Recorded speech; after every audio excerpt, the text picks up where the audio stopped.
Bine ne-am regăsit, dragi prieteni!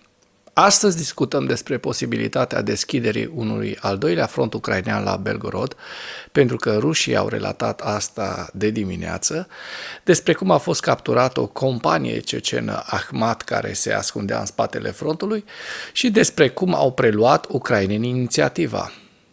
Armata ucraineană, după cum v-am spus de la începutul ofensivei Kursk, cu trupe de elită bine determinate, după un plan de luptă ca la carte, by the book, cum spun americanii, precum în descrierea lui Sun Tzu, Arta războiului, planul generalului Sârski merge ca uns prin Rusia. Da, și să nu uităm, astăzi se împlinesc 24 de ani de la scufundarea submarinului atomic Kursk, primul dezastru major al regimului Putin. Se închide oare cercul? Experții Institutului pentru Studiul Războiului subliniază că ofensiva trupelor ucrainene în regiunea Kursk a Rusiei a permis forțelor de apărare ucrainene să preia cel puțin temporar inițiativa pe o parte a frontului și să continue confruntarea pe întreg teritoriul. Analiștii notează că posesia Rusiei a inițiativei pe tot parcursul ostilităților din noiembrie 2023 până acum i-a permis să determine locul, timpul, amploarea și cerințele pentru ostilitățile din Ucraina și a forțat Ucraina să cheltuiască resurse materiale și umane pentru operațiuni de apărare reactivă. Cu toate acestea, operațiunea ucraineană din regiunea Kursk a forțat Kremlinul și comandamentul militar rus să reacționeze și să transfere forțe și active în sectorul în care trupele ucrainene au lansat atacul. Trupele ruse însă nu au condus ostilități active în regiunea Kursk, iar Rusia și-a folosit inițiativa militară comună pentru a face presiuni asupra Ucrainei și pentru a împiedica forțele ucrainene să acumuleze forțe combatante și logistică pentru viitoarele operațiuni contraofensive, stabilind în același timp un ritm de luptă care să permită forțelor ruse să susțină operațiuni ofensive succesive. Vladimir Putin și comandamentul militar rus au apreciat probabil greșit că Ucraina nu are capacitatea de a lansa această inițiativă, iar capacitatea Ucrainei de a obține surpriză operațională și de a lansa o inițiativă militară comună pune sub semnul întrebării ipotezele operațional-strategice care stau la baza eforturilor ofensive actuale ale Rusiei în Ucraina. Experții indică faptul că răspunsul Moscovei poate cere comandamentului militar rus să ia în considerare cerințele de personal și logistice pentru apărarea frontierei ca parte a unui plan de campanie la scară largă și, prin urmare, ar putea impune constrângeri pe termen lung asupra planificării. Această planificare operațională cu care Rusia nu s-a confruntat înainte. Raportul adaugă că tratarea de către Rusia a graniței internaționale ca pe un front dormitor i-a oferit o mai mare flexibilitate în acumularea și atragerea de resurse umane și materiale pentru operațiunile militare din Ucraina. Rusia a cheltuit resurse semnificative pentru construirea de fortificații de-a lungul graniței internaționale, dar nu a alocat suficient personal și apărarea acestor fortificații. Ziua 901 a războiului din Ucraina.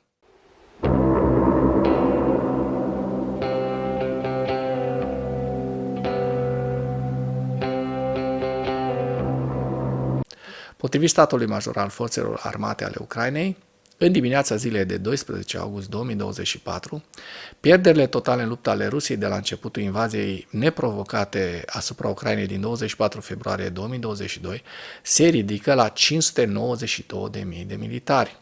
În ultimele 24 de ore, Rusia a înregistrat pierderi semnificative pe frontul din Ucraina, între care 1080 de militari, 3 tancuri, 5 vehicule blindate de luptă, 3 lansatoare de rachete, un sistem de apărare antiaeriană și încă 65 de sisteme de artilerie. Dacă până în acest moment ai găsit informații utile în material, contribuie cu un like și cu o distribuire a acestui videoclip pentru a ajunge la cât mai multă lume. Azi dimineață, pe 12 august, guvernatorul regiunii Belgorod al Federației Ruse, Vyacheslav Gladkov, într-un mesaj video pe rețelele de socializare preluat de către serviciul rusesc BBC, a anunțat începutul evacuării populației din districtul Krasnoiaruț de graniță. discurs direct al guvernatorului rus, avem o dimineață îngrijorătoare. Activitatea armatei ucrainene la granița districtului Krasnoiarsk. Începem să mutăm locuitorii din districtul Krasnoiarsk în locuri mai sigure. În același timp, pe V-Contacte, o rețea de socializare interzisă în Ucraina, Gladkov a declarat că forțele armate ale Ucrainei au bombardat zonele populate din regiunea Belgorod de 40 de ori pe zi, precum și 42 de atacuri cu drone. El susține că 7 civili au fost răniți. Serviciul rusesc BBC atrage atenția asupra faptului că bloggerii militari ruși au raportat duminică atacul unei unități ucrainene în satul de graniță Kolotilivka din regiunea Krasnoiarsk. În acțiunile ofensive ucrainene, câteva zeci de ceceni de ordinul a 3-4 plutoane, veți vedea în imagini, a unei companii au fost capturați în spatele frontului. Proiectul de stat al Ministerului Apărării al Ucrainei, GUR, Vreau să trăiesc, a publicat un videoclip cu prizonierii de război ruși care spun că sunt din Grozny și că, conform proiectului, au fost capturați în regiunea Kursk a Federației Ruse. Raidurile i-au prins pe acești luptători kadâroviți adânc în spatele graniței. Potrivit acestora, ei au încercat să evadeze pentru a nu fi capturați, deoarece Ramzan Kadyrov a spus odată că luptătorii lui Ahmad nu se predau niciodată. Ei bine, de obicei da, pentru că stau în spatele frontului, dar în regiunea Kursk situația s-a dezvoltat atât de dinamic, iar acești luptători Ahmad nici măcar nu au încercat să reziste. În videoclip, mai mulți prizonieri spun că sunt din Grozny, așa cum se vede, iar pentru referință, proiectul Vreau să trăiesc este un proiect de stat conceput pentru a ajuta personalul militar al armatei ruse să se predea în siguranță. Proiectul a fost lansat în septembrie 2022 de către Cartierul General de Coordonare pentru tratarea prizonierilor de război, care funcționează cu sprijinul Ministerului Apărării al Ucrainei și al Direcției Principale de Informații ucrainene, GUR. În ceea ce urmează, vă prezint un slide cu evoluția de ieri a celor mai importante fronturi din Ucraina și cu principalele știri din presa ucraineană. Hărțile sunt creația Institutului pentru Studiul Războiului. Pentru mai multe informații, accesați link-urile din comentarii.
mulțumesc pentru vizionare. Dacă vrei să susții acest canal, abonează-te la Animatura.